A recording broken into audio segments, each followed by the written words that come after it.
talk about the tech that I've been using throughout the year, including tech that I use for creating content, also tech that I use for personal use, but let's start this with the iPhone 15 Pro. The iPhone 15 Pro has been undeniably one of my best purchases this year.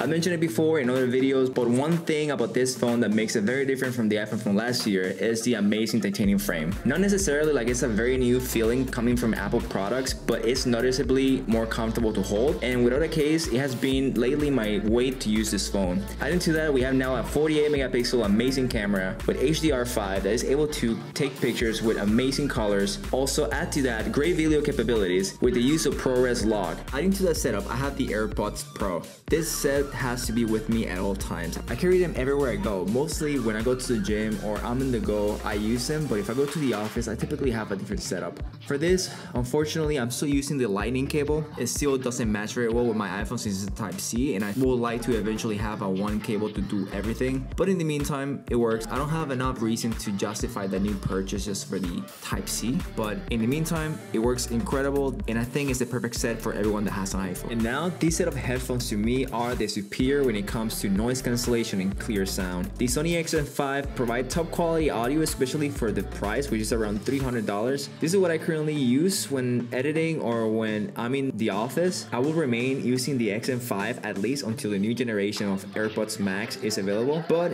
eventually I'm gonna start replacing all of my gear for Type-C so I can use one cable to charge everything instead of having to bring so many different chargers, which it gets annoying over time. Next, after my iPhone, this is the piece of tech that supports my YouTube channel the most, and it is my 14-inch MacBook Pro M1 Pro. And even putting it aside, with the new M3 lineup, this MacBook still performs like a beast. I have no complaints when it comes to performance while editing raw photos or editing 4K videos. I haven't experienced any slowdowns with my current specs, which I have 1 terabyte of SSD, 16 gigs of RAM, 10-core CPU, and 16-core GPU. I will say, probably if I had a bit more RAM, it will be more future-proof, but here I create all the content I upload to my YouTube channel, and by the feel of it, I think I can wait for the M4 Pro next year. And I couldn't finish this list without mentioning the DJI wireless mic. This has been the audio solution for the channel since I started, and it has everything you need to record high-quality audio that works great for videos like this, podcast streams, etc. This case consists in 2 mics and 1 receiver that can be attached to your camera or your phone by using one of the attachments to make the receiver Lightning or Type-C compatible. The case is very similar to the AirPods case, so once you're done recording, you can put them back into their case to keep them charged, and if you just want to check the current battery level, you just lift the case cap and the mics will tell you how many hours of battery do you have at the moment. The transmitters provide 5.5 hours of use, but with a fully charged case, you can get up to 15 hours of use. Another thing I like about them is how light they are, so you can have them on outside of the camera frame and they will be barely noticeable.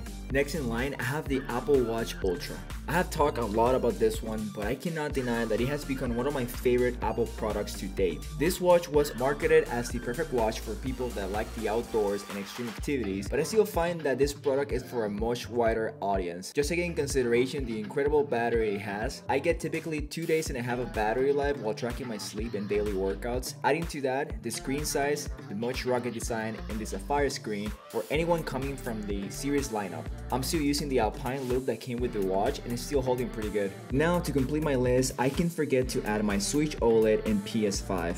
I consider myself a casual gamer since I don't have the time to play as much as I used to, but I still enjoy playing the Switch on the go or when I don't want to commit to sit at the desk for a game that will be harder to pause at any given moment. Lately, I've been playing Tears of the Kingdom, and on this OLED screen, this game is a complete beauty. As for the PS5, I've been playing lately the finals during the weekends. This game gives me a feeling of the times playing Team Fortress 2. I don't know if you guys remember that game, but for some reason, it brings me back to that. Also, I finished recently Lies of P, which it has become my favorite game of the year. But yeah, this is all the tech I've used the most in 2023. I hope you guys enjoyed this video, and don't forget to like and subscribe, and I'll see you guys in the next one.